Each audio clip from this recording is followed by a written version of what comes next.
Hi everyone, I'm Luis from LuisReview.com.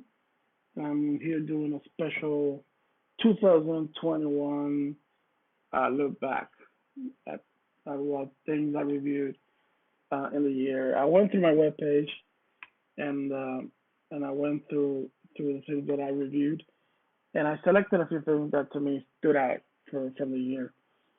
And I wanted to do this video. Uh, I know we still have another week to go, but I wanted to have it done tomorrow. It's Christmas Eve, and from then we begin, to spend time with the family and all that. So I wanted to do this today.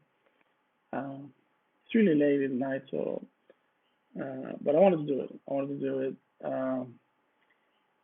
I'm really enjoy doing these videos because I just get to share my love of films and music, and even if I'm the only one that gets to listen to it. So anyway, I'm gonna start with films. I'm gonna start with the films that I reviewed. I selected a few that to me stood out. Um, and like I always say, share your list because this is mine. I'm not saying this is an absolute thing. These are the ones that stood out for me. And you know what? I'm gonna start by saying the two things that stood out for me above everything else. I mean, 2021 to me, it's all about two things. Number one, the Beatles get back.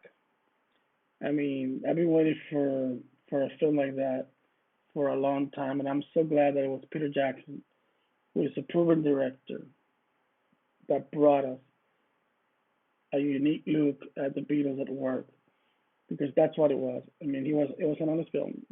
He didn't take away the arguing, but he also showed the bond that these four guys had and the love of music they had, and that they wanted to make it work. And the footage is just amazing. Of course, the rooftop concert was really amazing. I think Peter Jackson did a great job, and I mean, I was so like, I mean, I finally got it, and it was not a letdown. It was completely satisfying to see. And the other thing that stood out, of course, is Spider-Man. Man, that movie was such a ride, and still early. I'm not gonna get into details, except that yesterday I saw it for the third time, and there were still people who hadn't seen it, and they were all reacting the same way I reacted the first time I saw it. It was such an amazing film, story-wise, everything. I mean, they just really went all out for this film. Uh, okay, so now I'm going to continue. In terms of films, uh, one of the films that stood out for me was House of Gucci. I know this film has gotten a little bad rep uh, based on some of the performances. They have been criticized for the accent. Um, I don't know. I enjoyed it. I loved Al Pacino in the film, Lady Gaga, Adam Driver, the whole cast. Thought the movie was interesting. Of course, sad because of what happened in the end, but it was a good film, and I have to say that I enjoyed it. The other film that I have to mention, of course, is Ghostbusters. This film was a complete surprise for me. I totally enjoyed it. I think it's a perfect example of working with nostalgia and moving forward. Because I have to say that I enjoy the kids. I mean, I enjoy the kids uh, as much as I enjoy seeing Bill Murray and the gang again. And that was great casting. Because sometimes these things, the casting is not good, and you cannot get along with the new characters. It didn't happen for me in this film. The film was fun, interesting. It had a good storyline, and it was a good film. Um, Another film stood out, King Richard, and this one stood out, I guess, because of the story. I didn't know much about Serena or Venus or how the way their father was involved in their careers. There were moments. This character was really hard because there were moments like you said, "What are you doing, man?" But in the end, he knew what he was doing. Will Smith's performance is great. I think he will get nominated. I don't know if he'll win, but definitely he deserves the nomination. Another film that stood out for me is Tick Tick Boom, and this one is kind of a miracle that I'm including it because I've never been a fan of musicals. This one is a musical, but I was so intrigued by Andrew Garfield's performance and the bittersweet of the story from the guy who made Rent. But it's a good film. Another film that stood out for me is Tom Hanks' Finch. This one is a film that is on Apple TV. I was very moved by the story, and of course, Tom Hanks' performance was really great. It had just had a nice little story um, about human life and how a robot kind of got it. That's one of the things that I remember being moved by the story. The Last Duel is another film that stood out for me, and I know this is another movie choice because this film went under the radar. But I thought it was a good movie. I thought it was unique in terms of how they presented the story and the three different perspectives. Um, so I really enjoyed Adam Driver's performance and Matt Damon. I think they were both really great, and I enjoyed the movie. It's long, it's very long, but I was intrigued by the story. I was intrigued by the way the story was presented. I thought it was a good movie. Moving on, another film, Marvel's Shang-Chi. This film was really fun, good action. It was funny. I liked Aquafina, and I liked the actor who played Shang-Chi. It was a good cast, and I think it was a good introduction film because it had a little bit of everything. It was a good movie. Another film, Coda. This one's also from Apple TV, and this one is such a beautiful story. I mean, it grabbed me for the first time I saw it. I thought it was a very moving film um, about family, about the differences even within the family, and the sacrifices that we make for family. I thought it was a really beautiful film. Black Widow is another selection. This film has its place with me because this is the film that it was the first film I saw in the movie theater since the pandemic. So it was absolutely nice to be back in the theater, and I thought the movie was fun. Obviously, it's a film that had no real purpose in a way because it was not moving forward the MCU. Only Yelena's character was the one moving forward in the MCU. But I thought it was a great way to say goodbye to Natasha and a good way to introduce Yelena. I thought the film had good action, had a good story. I think it was fun, and it was connected. It was well connected to the past events where Natasha was involved. Another film, the Justice League, the Snyder Cut. Finally, we got this in March, and what a difference it made. At least for me, it was a great film. Yeah, it might still have a little bit of its issues, but it was way better than the version we got from the movie theater. And the last film I'm going to mention is Coming to America. Um, this movie lacked a lot of things that the first one had, but still, it was fun to see those characters again, and the story was good. It had heart, and it had a lot. It had its funny moments. I mean, it was funny. Not as funny as the first one, but it was good to see it. It was good to see those characters. It was good to see Eddie Murphy um, and Arsenio Hall together again. So it was not as good as the first one, but it was not bad, and I consider it to be one of the good moments of 2021. Okay, so in terms of music, I would have to say that my picks mainly are reissues because I'm not a huge fan of new music. I haven't liked any band. The last band I kind of liked was Coldplay, and I don't like them anymore. Uh, so I'm tough for music. But there were a lot of releases this year that I would mention as highlights, of course. The 50th anniversary of Let It Be, great box set. McCartney released a new record early on in the year, McCartney 3, which was surprisingly good. ABBA came back and released a new record named Voyage, which I heard and it was a beautiful album. George Harrison's On Things Must Pass, the box set, it was beautiful, great album, great remix. It was sounded really good. Metallica released a Black Album, great box set also.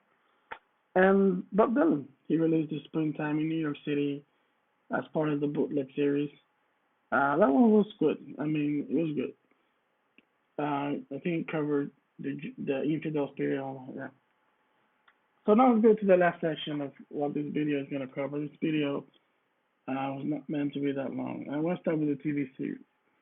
Early in the year, we got the third or the fourth season of Cobra Kai, and uh, it continued not to disappoint. Let's see what happens in next week. We're gonna get season five or season four. I'm confused now. I can't wait because this is what we've been waiting for. We've been waiting for LaRusso and and the guy from Cobra Kai, Steve Sapka's character, to get together, and this is the season where we're gonna see that. So I'm kind of intrigued to see how they're gonna do this. Um, of course, this is the year of Marvel. We finally got the Marvel series, and One Division was my favorite. I thought it was very well done. It started like, what are we watching? But once the story got rolling, I just thought it was perfect. I just thought it was a great story. I love Agatha and the performances by Kathleen Elizabeth and Paul Bettany. It's a good series. I have to give it to Marvel. It was a great series full of a lot of great moments. Um, then after that, I will have to say that Hawkeye ended up being my second favorite. Uh, then I guess I will have to put Falcon and the Winter Soldier. Then Loki and the last What If. I think they were all enjoyable. What If was the one that I was disappointed the most. But they were still good shows. I also saw Chucky. Uh, if you're familiar with Chucky, if you've seen Child's Play, the horror film. I think this show maintained the horror aspect, maintained the characteristic of Chucky, which is mainly what I liked. I thought it was very well done. It had a nice plot twist at the end. It was a good series. Mary Down is another show. I saw this one on HBO, and this was a mini series, and boy, what a series! I mean, every episode was intriguing, and it left you with a cliffhanger. Um, Kate Winslet was amazing in it. Also from HBO, I have two more shows. Made for Love, um, about this woman who gets something planted in her head, which uh, keeps her kind of her husband can watch over everything she does, and she wants to break free from her husband because her husband is this big technology mongol, and she has to seclude in this thing called the box where she wants to go to Europe. The box will virtually provide Paris for her. So it was an interesting show. Um, and I thought it was a good first season. Um, there's another show called Hacks. Hacks is a funny show. It's about this comedian who gets canceled for some comments and is forced to go write jokes for this established comedian who works in Las Vegas. And they have a real hate love relationship. And I thought it was funny. It had a good story. It had a little bit of everything. It was really a good show. I have to mention Star Wars Vision. I thought it was great what they did. They gave, I think what the concept was, give free, um, give freedom to the writers to of anime to do what they feel with the Star Wars lore, and most of them worked in animation and story wise. They were really great. Also for Disney Plus, I became a huge fan of Big Shot, the John Stamos series. Harmless, maybe. Um, I don't think it was cliche. I thought it was very well done, and I think it had a great storyline. And of course, the typical teenagers things that they're always present. But it was a good show. I mean, I was.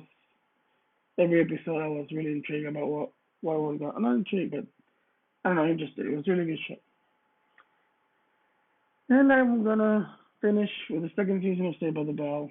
I thought it was a good season. I thought it was great because the old characters were a little bit more involved in this time around, and it was funny and it had nice storyline. So that would be it, really. That would be like the things that I can pick up right now. Remember, subscribe to my channel on YouTube. Go to www.loserreviewer.com. Follow me there. You will get an email every time I post something. And I'm going to include on the comment the review of some of the things that I mentioned in the video. So this is maybe although I reviewed in 2021, what I would think were the best ones. So take care. Have a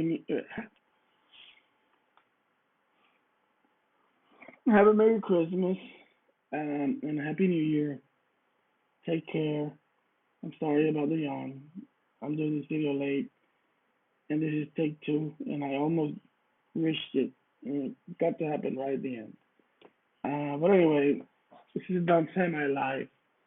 I'm not a big editor and all that, but anyway, this is my year in review. If you want to put your highlights in the comments, I will gladly read them and comment and have a peaceful discussion. So take care, everyone. Have a Merry Christmas and Happy New Year.